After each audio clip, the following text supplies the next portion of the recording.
Welcome everyone once again to chesslecture.com. This is International Master William Paschall. Today's topic is a little different than any other video I've done. It's entitled Avoiding Queen Exchanges When the Enemy's King is Exposed. Now, you might expect me to show you a couple of games where I exploit this concept to a T. Well, instead of doing that, I'm going to show you a couple of situations where actually I fail to practice what I preach.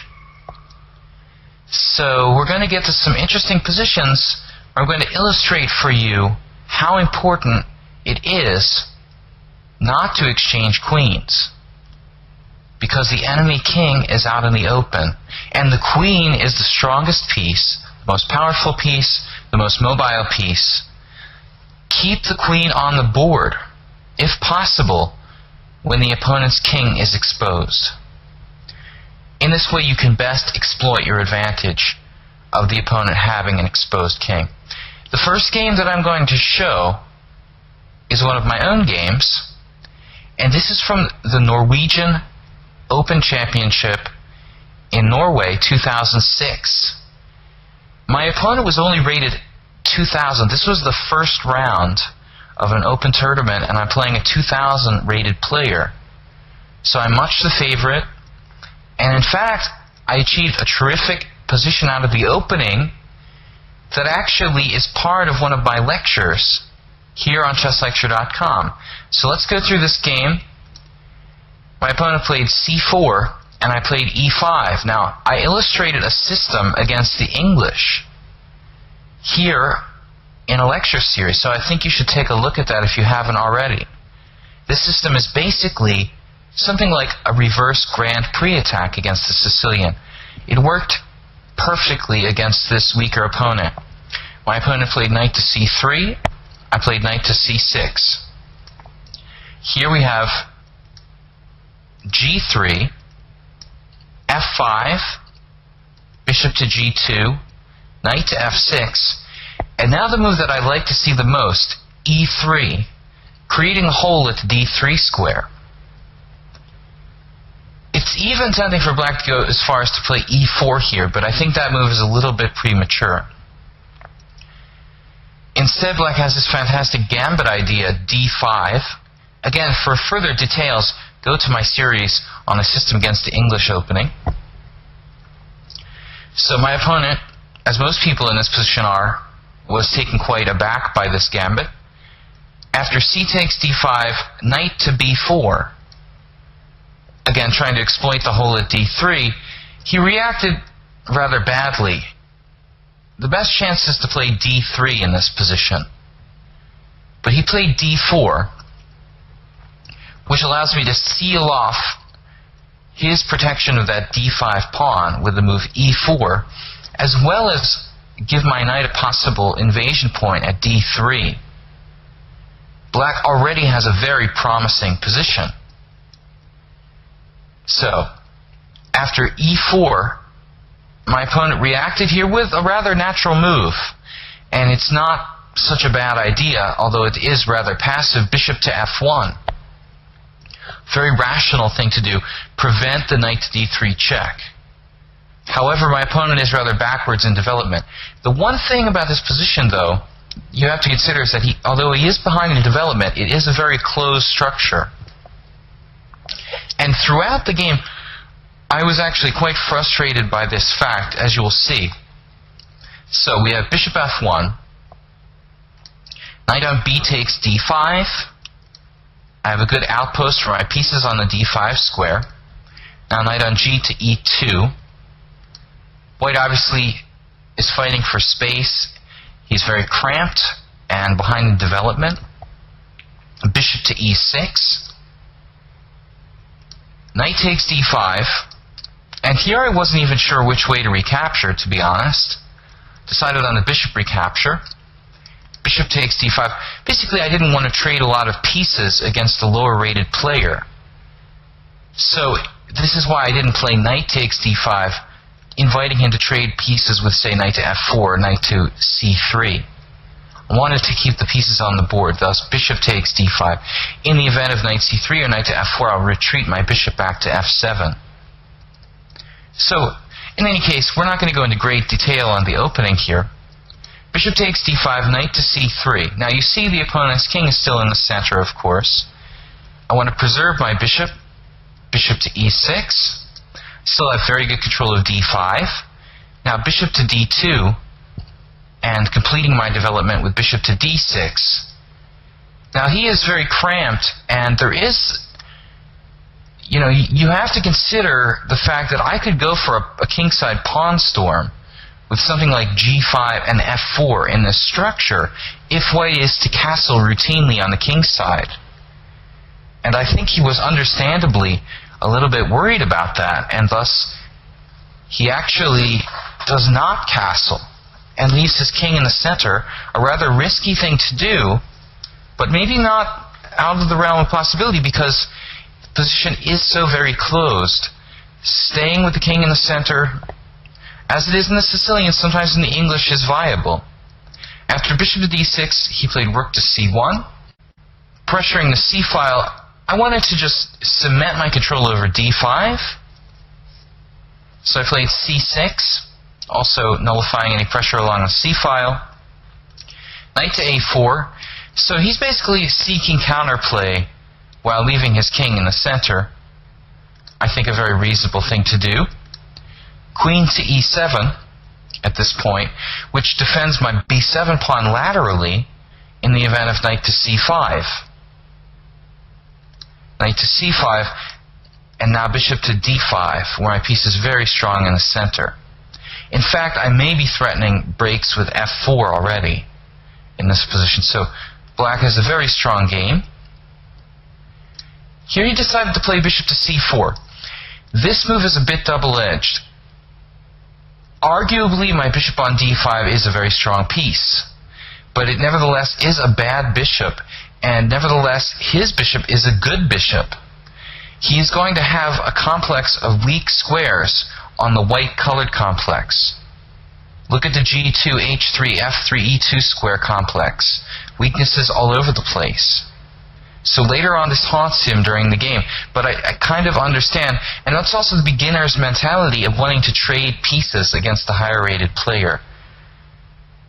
What some people refer to as the trade-lose policy. So bishop to c4, trading pieces, I castled kingside. Again, this game is against a 2,000-player, much lower-rated opponent. It was from the Norwegian Open 2006 first round.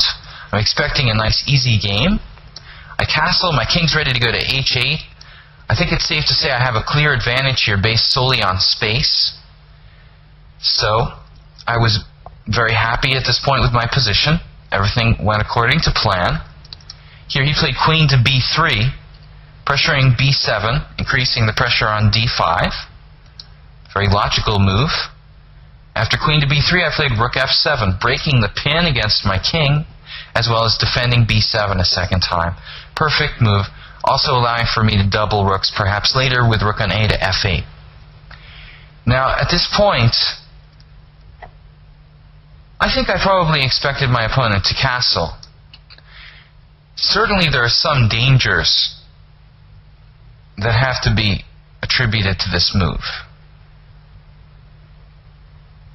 Some kind of attack based on knight to g4 and my queen coming to maybe g5, but it's not so easy to actually execute that.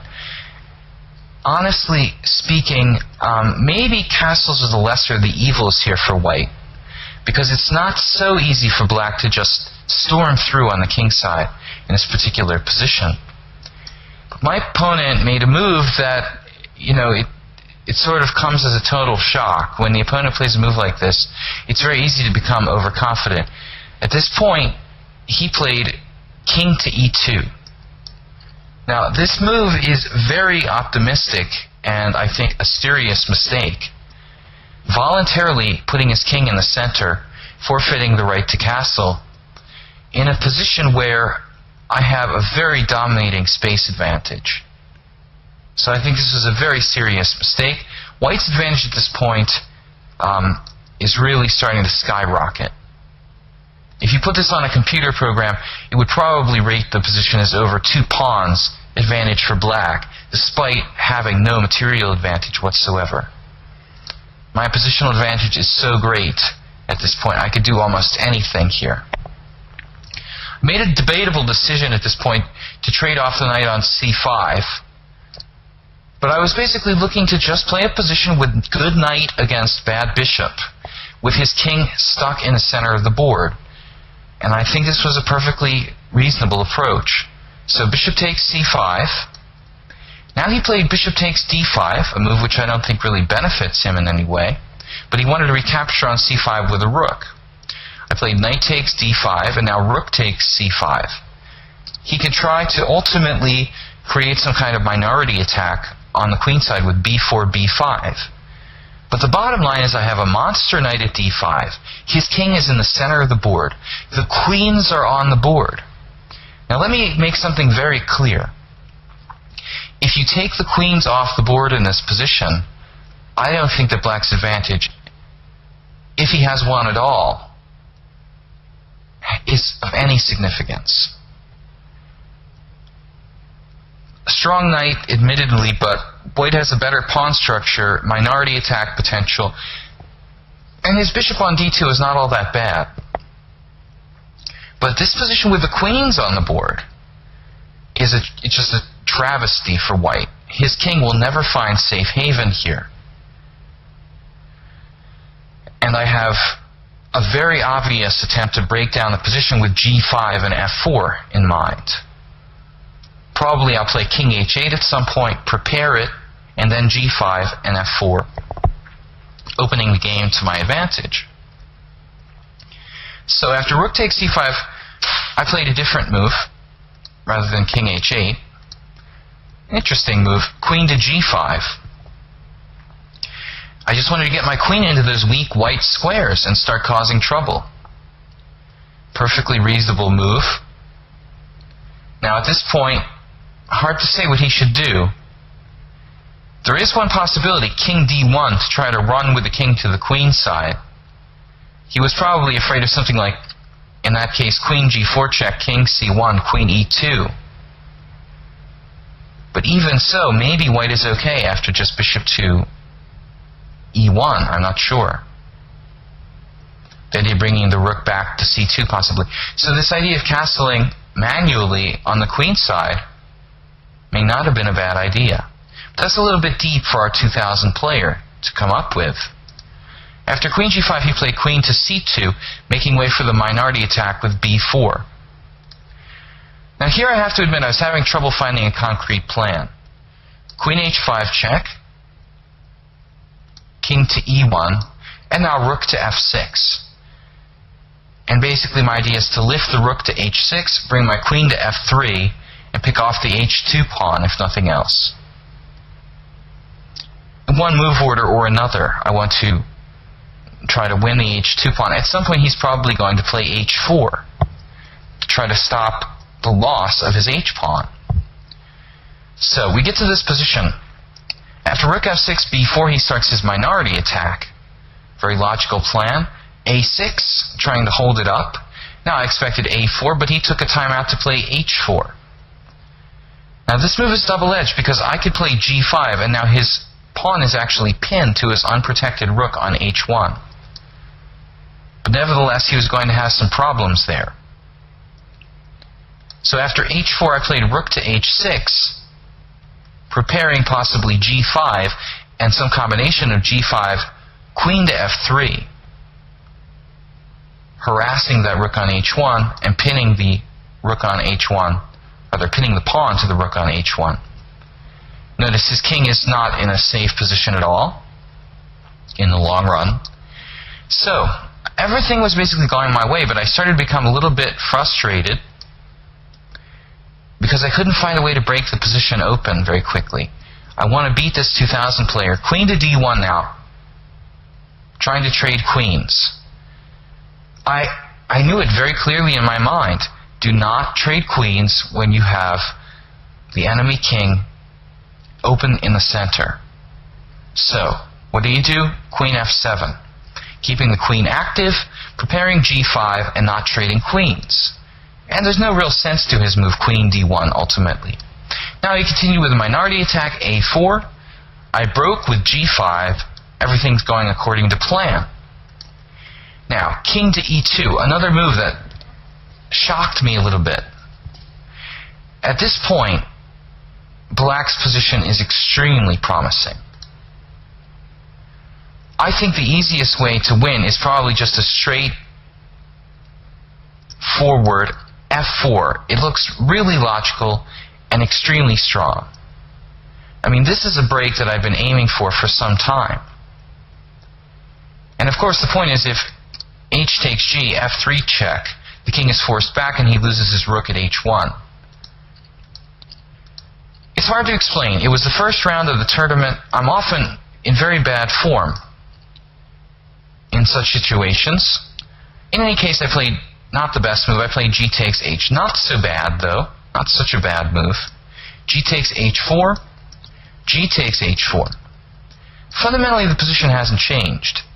Now here at this point, I think the most sensible thing to do is king to h8, preparing to use the g file for my a rook. And I still have f4, maybe even f4 coming very quickly. First I want to get my king off the open file in case he starts to attack me on the g file. Very simple. So what did I do? Here I broke a cardinal rule. I lost total sense of my objectivity. What did I play? Queen h5 check, without a plan. Queen h5 check, king to e1. Now there was no sense in doing this. And what happens is, I trade queens, because I'm tired or frustrated or both, and I give away all of my advantage. All of my advantage. In fact, in this position, black no longer has an advantage after trading queens. Whereas, without trading queens, black's advantage in this position is massive. After g takes h, king h8, I would say about 2 pawns advantage to black, and almost a sure win because of the threat of f4, the weakness of the h4 pawn, the exposed position of the enemy king. Do not do what I did. I traded queens and allowed him to escape into an endgame where he has no problems at all. After queen takes, king takes d1. This position may be a little bit better for black. But I mean, I've traded down from a massive advantage to a very slight advantage. Now I'm slightly better because I have a better knight and he has a somewhat bad bishop. I was unable to win this game, and it's actually no surprise at all. He has a minority attack with b5. It's not easy for me to gang up on his weak h-pawn. His king is in the center, which is useful for the endgame, by the way. So don't do what I did. I'd like to share one more example of how not to trade queens in this kind of situation. Another game I played, going back to the initial position, this was against a very strong player in contrast to the last game. My opponent is Grandmaster Mark Blofstein from Canada, and this was actually played recently to my recording of this lecture. This game was actually played in my last tournament, which was June of 2007 in Budapest. Mark Blofstein is white, I'm black, and I was prepared for the Nimzo Indian. He played d4. We're not going to spend a lot of time here on the opening, but we will say that this variation that he played, which he often plays, against the Nimzo Indian, f3, is a variation that is very interesting, does have certain drawbacks. It's a little bit slow in terms of the kingside development. It doesn't contribute to his pieces coming out. It's simply a very obvious attempt to control the e4 square. The main variation here is actually d5.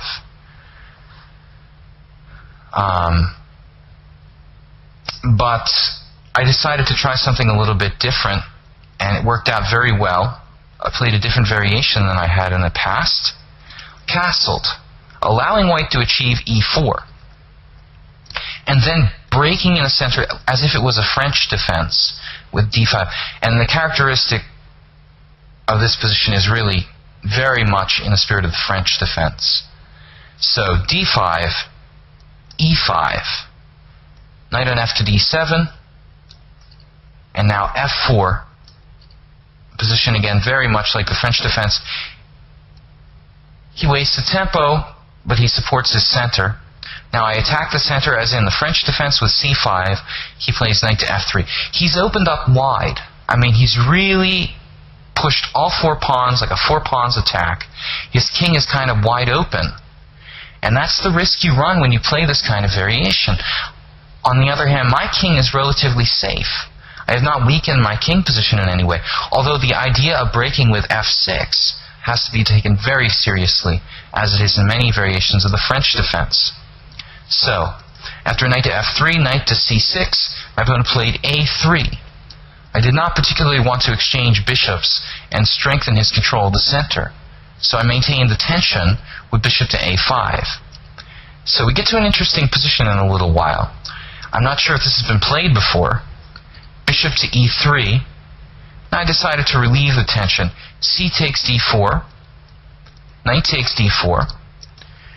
There are various possibilities here, but I thought this is just a rather clear plan of taking on c4 and following up with knight to b6.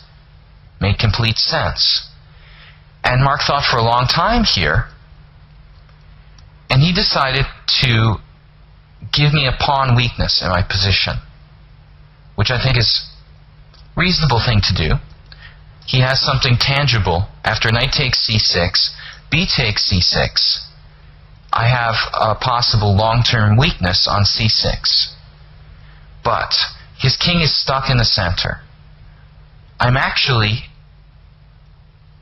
based on the fact that I'm castled, a little bit ahead in development because he spent so much time on pawn moves. So after b takes, bishop takes c4. Here I happily played knight to b6, threatening his bishop and threatening knight to d5, hitting f4, hitting e3, hitting c3 again. And here I really have to give him credit. He made a move here which I think is a very, very deep move. After some thought, queen to d3. This is, I thought, a fantastic resource, protecting c3 and protecting his bishop, willing to give up his bishop.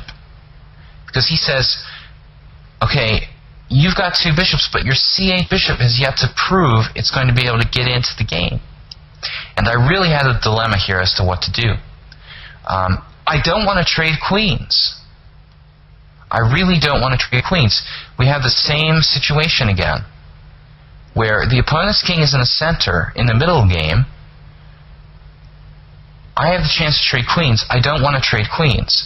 Instead, I took his bishop, and after queen takes c4, we have a very interesting position, because my following move, bishop to b6, poses a serious problem.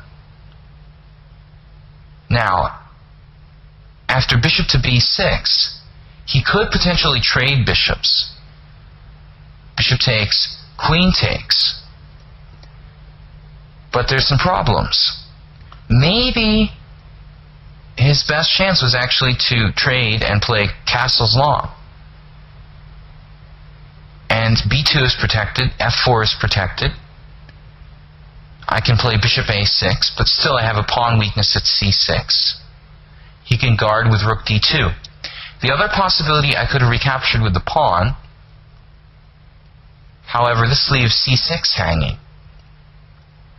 And I'm not sure if that's something I want to do or not. Maybe I can sacrifice this pawn to play something like bishop a6 and just leave his king completely marooned in the center. I think I might have very, very good compensation for a pawn here, since he's unable to castle either side after bishop a6. So, lots of interesting possibilities. In any case, we reach an interesting situation. At this point, Blostein, after considerable thought, played rook to d1. And really, this is the critical moment of the game. Mark was convinced that I would play queen to h4 check here, and I have to admit I thought about it for a very long time. And really it does make a lot of sense. The idea is to provoke white to play g3. And after provoking white to play g3, we play queen to h3, threatening to invade on the white squares with queen to g2. And believe me, there's no problem with queen takes c6. Of course, the bishop's hanging on e3 among other things, but for example, after bishop takes b6, a takes b6, queen takes c6, the simple rook b8, and black is in very, very good shape because of bishop b7 being an enormous threat. And the white king completely unsafe in the center of the board in an open position. So, again, during the game, I was very conscious of the fact of what I'm preaching here, that I should not trade queens. But I was unable to find a concrete line that really made me believe in putting my queen astray out on h3. This was, in fact, the best line, probably. After queen h4 check, g3, queen h3, the best chance is probably bishop takes b6, a takes b6, queen f1 for white. Just trying to get my queen out of there. But look at this position after, say, queen f5. I don't think white is really better than queen d3, trying to trade queens all the time and probably agreeing to a draw. He has control of the d file. He has the potential to play knight e4 to d6. So I think I would probably take the draw here. But the position is a clear illustration of the principle that I've been talking about. We do not trade queens when the opponent's king is in the center. This bad king can turn into a good king, and it happened again. Just like in my other game, I did it again. It's really unbelievable how I let this happen, but it's a true story. I played queen to c7. This in itself is not such a bad move. Queen to c7, not as aggressive as queen h4 check, but not bad. So queen to c7, rather mundane move. Bishop to c5. Now I have a trick. Bishop to a6. And facing those raking bishops, he decided to take one off. So queen takes a6, bishop takes c5. Now, still, he cannot castle on either side. So, much like our friend in the first example, he placed his king on e2. The problem here is that it's not so easy to get at him on the white squares as it was in the other game.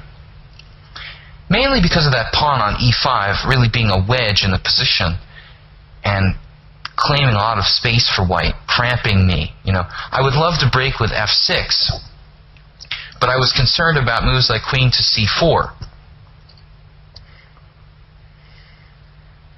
And f6 weakens my own position a little bit, so I was really unsure about it, and it's a very committal thing to do. So I played without f6. After queen to c4, instead of f6, I played rook on f to d8. A logical move fighting for the center. I think f6 was a riskier way to play. Rook on f to d8. And after this move, I would evaluate the position as about equal, maybe slightly better for black, though, in the long run, because as long as the queens are on the board, really only black has winning chances. Because the white king is just not safe with that queen always on the board somewhere. So, queen to c4, bishop to e7. And although the position is about level, I still just would rather be black. Here he played a good move, b4, fixing my weakness on c6. So now, as Grandmaster Blostein pointed out, my best move was probably a5. This move, just a simple plan of trading off the pawns on the queen side. Also, the basic idea is to open the position in general. So why wouldn't I make this move? A simple move, opening the position in general when the opponent's king is on e2. I think, in fact, his b4 was a rather risky move because it allows a5. So tragically, I missed a5 at the right moment. Of course, I was a little bit concerned about b5 for white. b5 for white, but just not clear that it really does anything. For example, say I just played rook on d to c8, if nothing else. I mean, there's no way that black has any problems in this position. Only black can possibly be better here, because the white king is open. He has a weakness at g2, a weakness at a3. Just a terrible failure to listen to my own preachings. So instead of playing a5 at the right moment, I played a very silly move that actually had nothing to do with the position, to be honest. Just basically a waste of time. I played here queen to, after b4, queen to b6. I mean, I just wanted to get out of any potential pin. I was pinned on the c file. The threat of b5 made me a little bit nervous, so I played queen to b6, preparing to play a5 probably next move, but my opponent plays knight to a4. Now here, we have a very interesting lesson. I was impatient, and again, I didn't listen to the general principles that I know very well. The best thing to do here is probably to simply play queen to b7. Keeping the queens on the board, keeping the threat of a5 alive. And if he plays knight c5, I can simply move my queen back to b6, if nothing else. And really, honestly, black has no problems whatsoever, barring some kind of piece sacrifice on e6, like knight takes e6. But I don't see how it possibly works. After take, king f8, I think that black is okay. So, just being calm.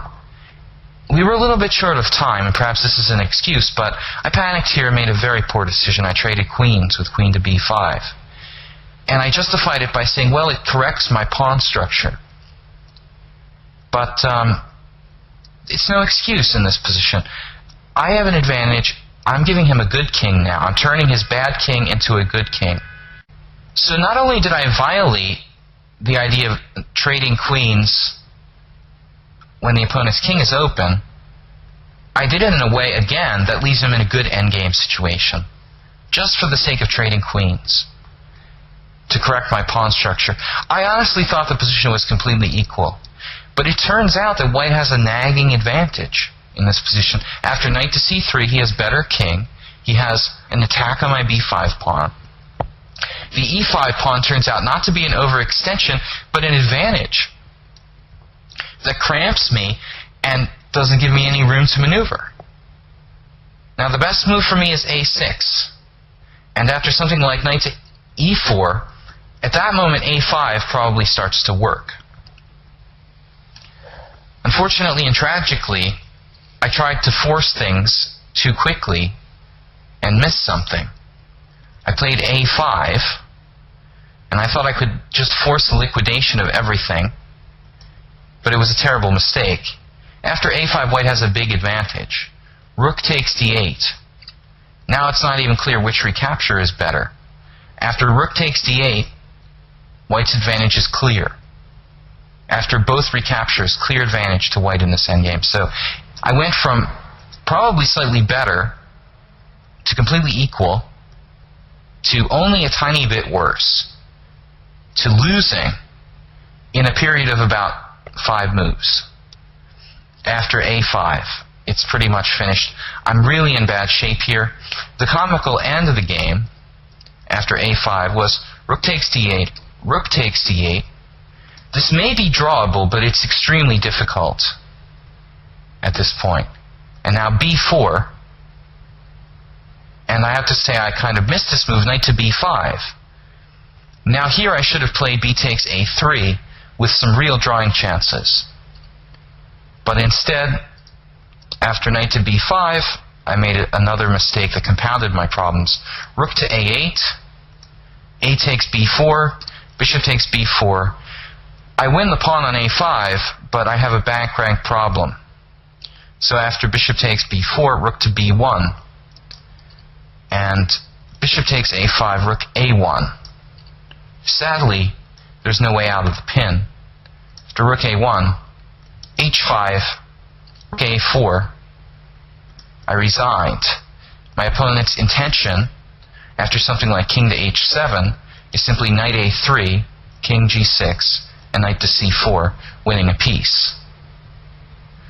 So, tragic end to a game that I never should have lost. This game should have been minimally a draw for black. If I simply keep the queens on the board when my opponent's king is exposed in the center. In the first game, it should have been a win if I keep the queens on the board while my opponent's king is exposed in the center. So if you sum up these two games, I have only half a point to show out of 2 games where I certainly should have scored at least 1.5 out of 2, because I failed to listen to the fundamental rule that you do not trade queens when the opponent's king is exposed. This is International Master William Paschall signing off from this lecture series on chesslecture.com.